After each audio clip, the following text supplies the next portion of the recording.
Hora de falar sobre o fim de semana perfeito para o Corinthians. Fala, fiel, seja bem-vindo às últimas notícias do Corinthians. Se prepare que hoje tem muita notícia bombástica. Tem a vitória gigante sobre o Fluminense por 1-0. E será que o Timão se classifica para a Libertadores? O que você acha? E surgiu uma nova joia avaliada em 600 milhões no Corinthians. Isso mesmo. E Garro tomou uma decisão importante que pode mudar tudo. Então já deixa o like, comenta aqui embaixo e fica comigo até o final, porque cada notícia tá mais quente que a outra. Eu vou deixar os créditos aqui na descrição. Bora lá. Bom, e o Corinthians, hein? Venceu o Fluminense do Renato Gaúcho, 1-0 no Maracanã. Em outro CNPJ eu ouvi a palavra venceu sem a menor vontade de vencer, mas venceu. Foi a vitória culposa, quando você não tem intenção de conseguir. Vamos ouvir o Renato e também o Dorival Júnior. Mais uma vez, a gente se volta àquele assunto anterior que nós já comentamos há um tempo atrás. Nós tínhamos 7 jogadores que atuaram na última partida. Quando te falta energia, por quê? Porque 2 dias e meio atrás nós estávamos decidindo uma vaga como o Fluminense o fez. O Fluminense teve a opção de mudar praticamente o time todo e é natural que levasse uma vantagem física em todo esse processo. Eu fico feliz pelo momento. Há muito tempo o Corinthians não ganhava aqui e eu acho que isso daí é um ponto que nós temos que valorizar muito, em detrimento às vezes de um ou outro detalhe que realmente pesa, preocupa, mas nesse momento aí eu acho que muito mais o resultado em si e a maneira como o time se comportou.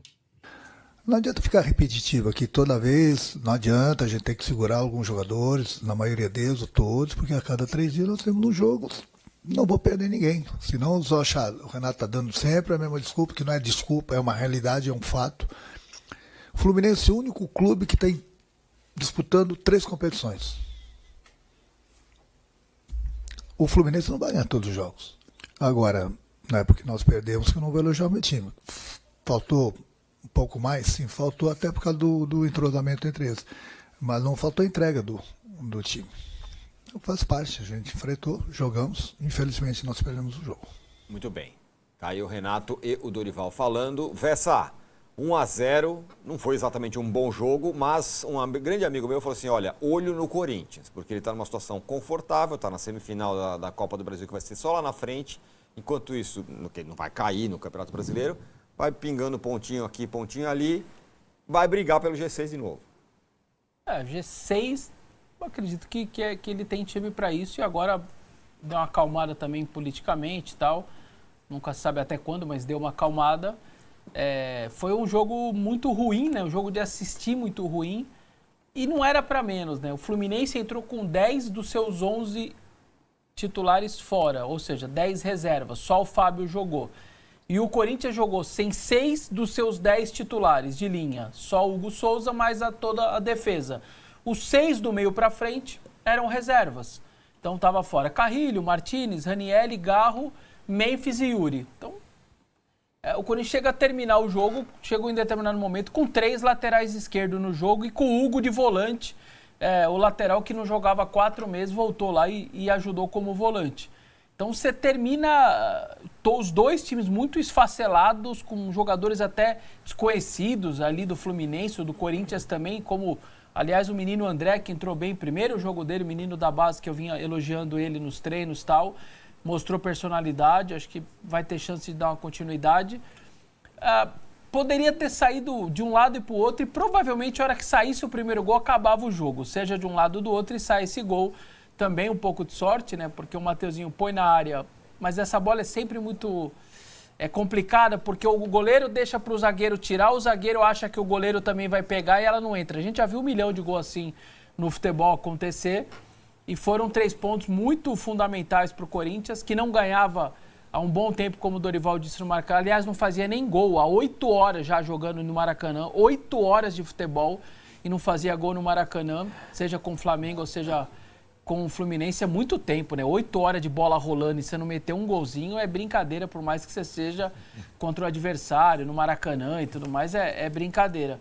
E o Corinthians, então, consegue essa vitória e agora com a chance de recuperar boa parte deles para o final de semana e pega o Sport, que está aí nessa situação toda de último colocado no Brasileirão, mesmo sendo na Ilha do Retiro, com a possibilidade de ir a 32 e depois receber o Flamengo. Então, assim, você tá ali flertando com o G6, mas também sempre de olho lá atrás. Se tiver uma melhora de 2, 3 times ali atrás, você tem que ficar também muito de olho. Acho que dentro das circunstâncias, quando você não joga com seus 6 jogadores do meio para frente, me parece ser uma vitória realmente muito, muito importante.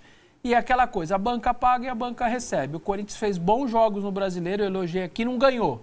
Jogou com então líder Cruzeiro, fez um bom jogo, só empatou. Pô, dá um amasso no Botafogo, no Newton Santos segundo tempo e só empata. Joga bem contra o Red Bull, perde 2, 3 chances, bola na trave e tal, e perde do Red Bull na última bola, com aquele pênalti absurdo do Bruno Arleiro lá no Kaká.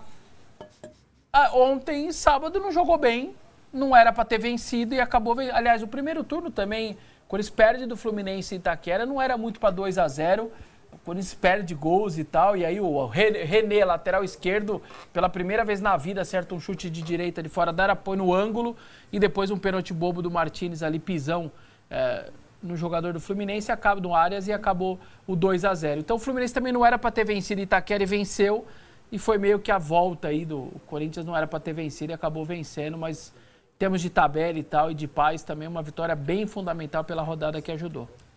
E aí, Massa, que tal o Corinthians? Tranquilão, Copa do Brasil, passeando no Brasileiro. É isso. Boa tarde, satisfação. Cara, se tem alguns modelos colam em times, né?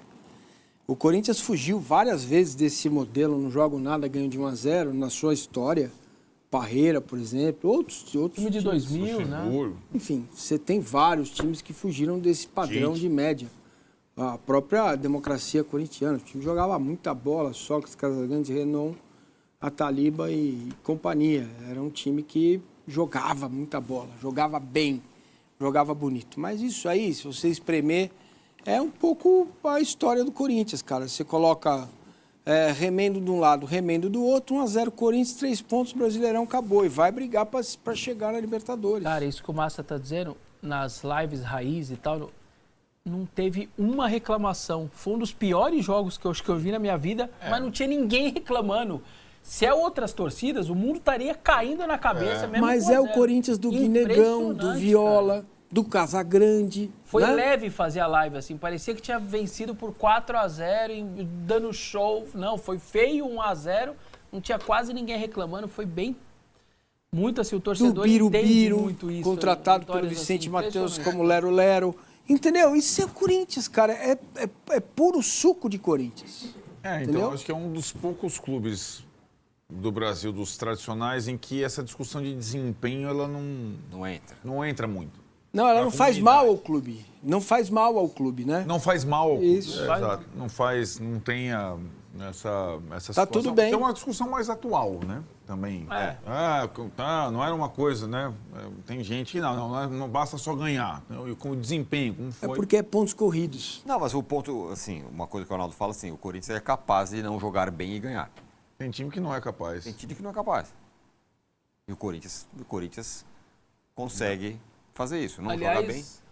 Todos os títulos do Corinthians praticamente é só com um gol de diferença. Sabia? Gente, ou é empate ou é um gol de diferença. Pode gritar. Títulos da história. Da história. O Brasil, você quer gritar agora de novo? Mas já. É só você pegar 1-0, ou 2-1, ou 0-0, ou até, sabe assim? É. Tá muito na cara. Campeão? Eu não Da acho. Copa do Brasil? Eu não acho. Tá muito na cara. O que é mais fácil pro Corinthians? Essa. Lá vem ele. Campeão da Copa do Brasil ou G6? Você considera uma 7ª vaga se for o campeão? Não, o Palmeiras? Não, 6. Não começa. Olha lá, começa mas o corintianismo para não falar coitadinho. Vamos lá, então o G6. Chegar em 7º tá bom. Aumentar o G6 é ou Palmeiras hoje, Não, peraí, ou então- Cruzeiro campeão da Copa do Brasil, Não, então dá para mudar a ou pergunta. Flamengo e Palmeiras. Dá para mudar a pergunta assim. É Corinthians campeão da Copa do Brasil. É Corinthians. Já sei. É Corinthians na Libertadores de 2026. Via Copa do Brasil ou via Brasileiro? Boa. O que é mais fácil de acontecer? Eu acho que via brasileiro. Porque os que estão destacados com muito ponto são só os 3 lá. Depois tem jogo, o restante tem jogo ali. Tem. sei lá, você tem uma diferença de ponto pro Mirassol e recebe o Mirassol depois, pode descontar 3 em Itaquera. Eu acho que é bio brasileiro, sinceramente. Eu tô com essa. Tem um... Copa do Brasil. A gente não sabe qual vai ser o efeito, vamos ver a partir desta noite, né? No Bahia, pós-eliminação, mais uma eliminação. Se a campanha no Brasileiro continua consistente ou se o Bahia vai se estabilizar, né? Hoje o Mirassol pegou o lugar do Bahia nessa rodada por enquanto. Vamos ver. Bom, ninguém falou. Eu acho que o Bahia é brasileiro. Ah, tá. Eu? Copa do Brasil, o Corinthians vai ganhar a Copa do Brasil e vai dar uma vaga pro 7º colocado no Brasileiro. Pode anotar o que eu tô falando. Vai estar entre os 6 É isso, 2 meses. As duas coisas. Cara, tem 6 meses pro Corinthians jogar a semifinal. Verdade. Entendeu? Pô, só não vê quem não quer, tá com cheiro, tá com cara. Eu não consigo entender como que o corintiano não vê isso. Aí, ó. Não quer ver. Olha lá, quer virar de costas, olha lá, tipo massa. Campeão! Olha aí, ó. Campeão! Ó, a flanela não entrou, a flanela campeão. não apareceu hoje, hein? Não. Quero ver se alguém vai passar a flanela agora, porque Hora de falar sobre o fim de semana perfeito para o Corinthians do ponto de vista esportivo. Dentro de campo, no Campeonato Brasileiro, tudo saiu como exatamente o corintiano gostaria. Primeiro pela vitória contra o Fluminense fora de casa 1-0 no Maracanã. Resultado que permitiu ao Timão pular para a 9ª colocação, ganhando 3 posições. Hoje o Corinthians tem 29 pontos. Depois, na luta contra o rebaixamento, todos os resultados acabaram sendo bons. O Vasco e o Ceará só empataram. O Santos e o Galo também empataram. Internacional, Grêmio, Vitória e Juventude perderam. Com essa combinação de resultados, dá para dizer que o Corinthians praticamente se viu livre da zona do rebaixamento. Hoje a distância para o Z4 é de 7 pontos, o que permite ao Corinthians já começar a olhar para a parte de cima da tabela, sonhando com vaga em Libertadores da América. Especialmente porque o próximo jogo é fora de casa contra o lanterna do Campeonato Brasileiro, o Sport. Se o Corinthians for capaz de vencer o Sport na Ilha do Retiro, vai diminuir ainda mais a diferença para o G6. Hoje ele está a 6 pontos do Botafogo, que é o 6º colocado. Vale a lembrança de que ainda há a possibilidade desse G6 virar um G7 ou talvez até um G8, aumentando as chances de classificação para o Alvinegro. Pergunta que eu deixo para você. Dá para confiar que o Corinthians já não briga mais contra o rebaixamento e pode sonhar com coisas mais altas? Use o espaço para comentário e registre a sua opinião, beleza? O André Luiz pode estar colocado neste patamar. Claro que eu estou fazendo uma figura e estou exagerando aqui, porque a gente tem apenas minutos do André Luiz no time profissional, mas é uma amostragem interessante, porque o menino entrou sabendo o que estava fazendo. Ele ele jogou muito tempo de lateral direito na base e mais recentemente, sub-17, ali ele começou a ir para o meio. Ele tem 19 anos. O Dorival, na entrevista coletiva, revelou que já estava observando ele há algum tempo e ele está dentro ainda de um processo de maturação. É óbvio que ele não está pronto ainda, mas é a necessidade, né? É o transfer ban, são as ausências, são os desfalques. E a oportunidade bate a porta, você tem que aproveitar. E o André está aproveitando. E é por isso que ele tem um cacuete de jogar ali mais pelo lado direito, né? Porque ele era lateral. Muita gente comparava ele, em característica, com o que o André Carrilho fazia no time, que é justamente aquele interior direito. Não em qualidade técnica, né? Porque esse eu estava ouvindo a entrevista do Ranieri para o Podpah, e aí ele falou que as coisas que o Carrilho faz no treino, que o Coronado fazia também, só que o Coronado não conseguia reproduzir no jogo. Muitas vezes até por uma questão de confiança, questão tática, ele não se encontrou no Corinthians, infelizmente, o Coronado, mas todo mundo falava que nos treinos era um absurdo. E o mesmo vale para o Carrilho. O Carrilho em qualidade técnica e sem fazer força, né? Sem suar. E o André, ele tende a ter mais chances exatamente pelos desfalques ali no setor de meio campo. E o Dorival já elogiou o André na sua entrevista coletiva. Ele teve o contrato renovado recentemente, teve aumento salarial, aumento da multa. Nacional passou de 28 milhões de reais para 112. Internacional passou de acho que 100 milhões de reais, né, para 600 e tanto, né, foi para 100 milhões de euros. Porque para fora você pode aumentar a multa do jeito que você quiser. Para dentro você precisa corresponder ao salário. Então tem um limite aí que você precisa entregar. Marcando, dando bote, personalidade e esses outros que eu citei, né? Acho que o Maicon e o Rian no meio fizeram um grande jogo. Acho que o Angileri também defensivamente foi bem. Acho que foi bem também. Mas no topo das estatísticas estão Mateuzinho, Hugo Souza e André Ramalho. Você destacaria mais alguém? É um Corinthians começando uma semana cheia para descansar, trabalhar a galera, porque no final de semana tem o Sport, que pontuou na rodada, arrancou um pontinho diante do Bragantino, fora de casa. Esse jogo é lá no Recife, ou seja, mesmo assim, dá para ganhar. Dá para ganhar e confirmar essa recuperação do Corinthians no Campeonato Brasileiro. Não tem Copa do Brasil por agora, é só em dezembro, é só depois do campeonato, então o foco total tem que ser Brasileirão. E aí, esse jogo é super importante. O Guinegão está suspenso. Então a gente vai ter que ver a questão do Memphis para jogar com o Yuri, senão vai ser Yuri e Kaique, talvez o ataque. O Vitinho também entrou bem, pode fazer uma função mais de meio ali. Tem que ver a questão Garro, né? Que sentiu dores na panturrilha, não foi no joelho não, foi na panturrilha, mas também inspira cuidados, a gente vai ver ao longo da semana. Será que o Ranieri pode voltar? Também pode ser uma grande notícia, é uma semana de confirmações, novidades, e eu vou trazer tudo para vocês aqui no canal. Rodrigo Garro toma decisão importante no Corinthians. O Timão vive um ótimo momento depois da data FIFA. 2 vitórias seguidas, 100% de aproveitamento. Primeiro contra o Atlético Paranaense. O Timão venceu por 2-0 pela Copa do Brasil.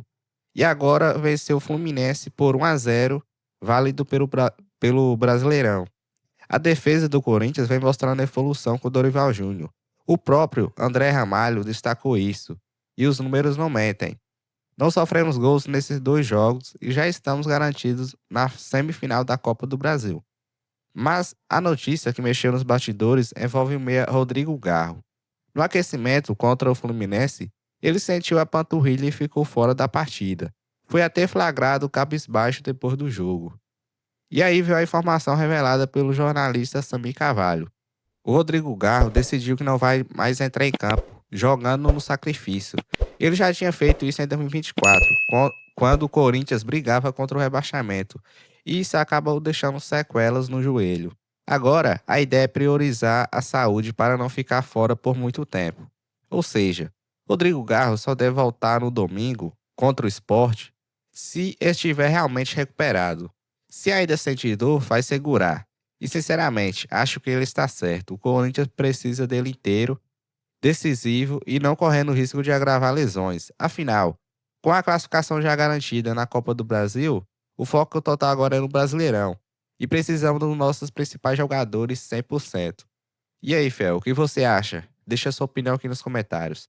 E não se esqueça de deixar o like no vídeo e de se inscrever no canal. E é isso aí, até o próximo vídeo. Um forte abraço.